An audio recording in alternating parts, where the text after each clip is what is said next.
देखने जा रहे हैं परमेश्वर के वचन से। हम देखने जा रहे हैं कि किस प्रकार हमारे जीवन के जितनी बड़ी चुनौतियां होती है जीवन में, उतनी ही बड़ी परमेश्वर का हमारे जीवन से मकसद होता है।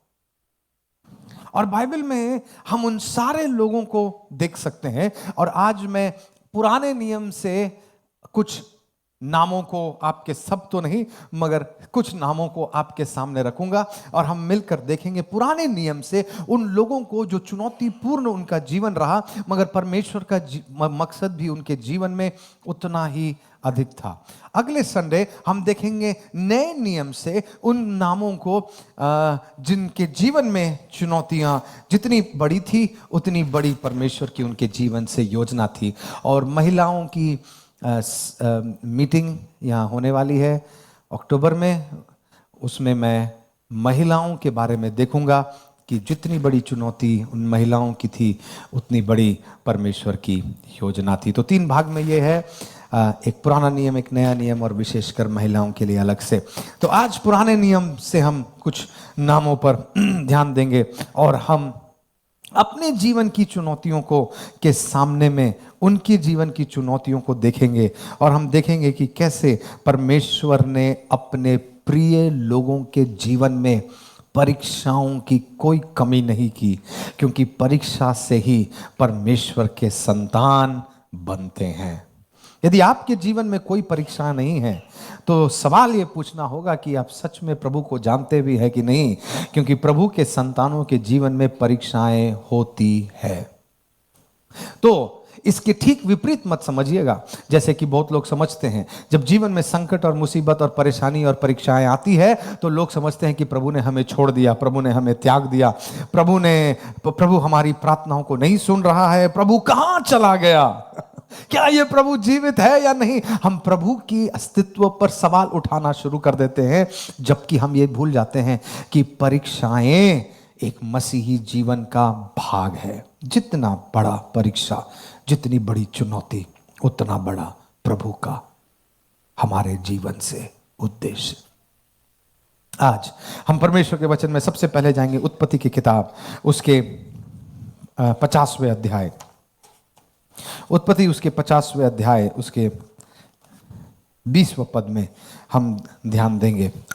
अब उत्पत्ति में क्या हो रहा है, उत्पत्ति 37वें अध्याय से ही यूसुफ की कहानी शुरू हो जाती है और जो 50वें अध्याय तक जा रही है। यूसुफ कौन था? अपना घर का सबसे छोटा था। यूसुफ कौन था? यूसुफ अपना बाप का बहुत दुलारा था। यूसुफ एक इनोसेंट चाइल्ड था, सच बोलता था और कई बार सच बोलने की वजह से लोग उससे पसंद नहीं करते थे। ये दुनिया, ये संसार सच पसंद नहीं करती है। आप जानते हैं झूठ है, फिर भी झूठ बोलता है तो हमें ठीक ही लगता है, मगर सच कड़वा होता है और कई बार हम सच सुनना पसंद नहीं करते। इसलिए हर साल जब हमारे बीच में वोट मांगने के लिए लोग आते हैं और झूठ पर झूठ, झूठ पर झूठ भी बोलते हैं, तो आप क्या बोलते हैं? कोई बात नहीं, कम से कम ठीक तो बोला। हालांकि सब झूठ है, मगर फिर भी हम सच सुनना पसंद नहीं करते हैं। सच से हमें तकलीफ है और सच कई बार चोट पहुंचाती है। और बाइबल में ये जो बालक था यूसुफ, ये सच बोलता था और इसलिए इसके भाई लोग इसे पसंद नहीं करते थे। आपने देखा है कुछ लोग बहुत मीठा बोलते हैं। मैं किसी के बारे में सोचने नहीं कह रहा हूं आपको, मगर इन जनरल कह रहा हूं।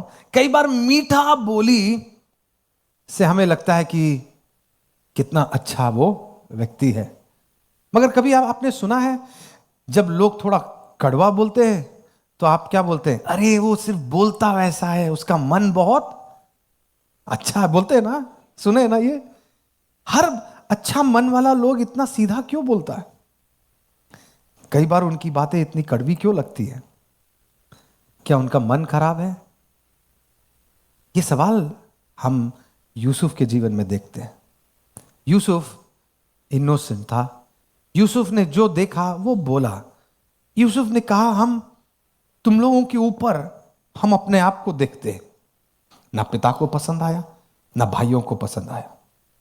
भाई जलने लगे, एक दर्शन नहीं, दो दर्शन नहीं, और वो जब जब देखता था सीधा बोलता था, मगर उसके मन में खोट नहीं थी, वो फिर भी अपने भाइयों के लिए भोजन लेके जाता था।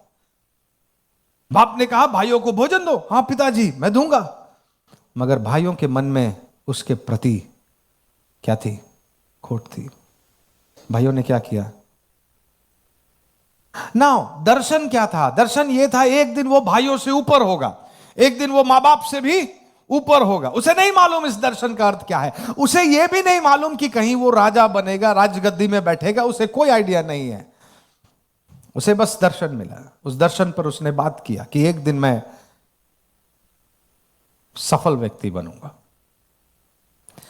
और क्या बना वो? उसके भाइयों ने उसे कहां डाल दिया? कुएं में। सफलता की पहली सीढ़ी कुएं से शुरू हुई।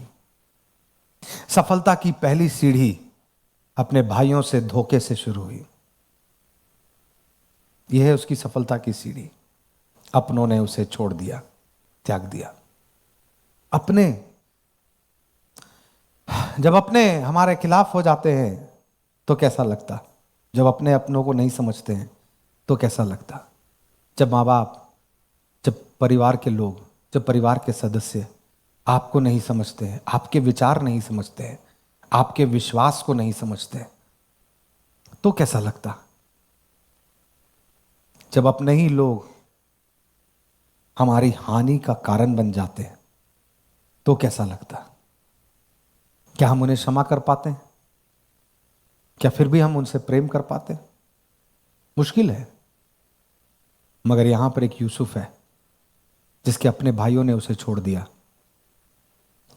कुआं में डाल दिया। थोड़ी देर के बाद बोला कुआं में डाल के मिलेगा क्या, इसको बेच देते हैं। उसको बेच दिया। बनना था सबसे ऊपर, मगर बन गया गुलाम। बनना था सबसे ऊपर नौकर, किसी ने कहा, बन गया नौकर।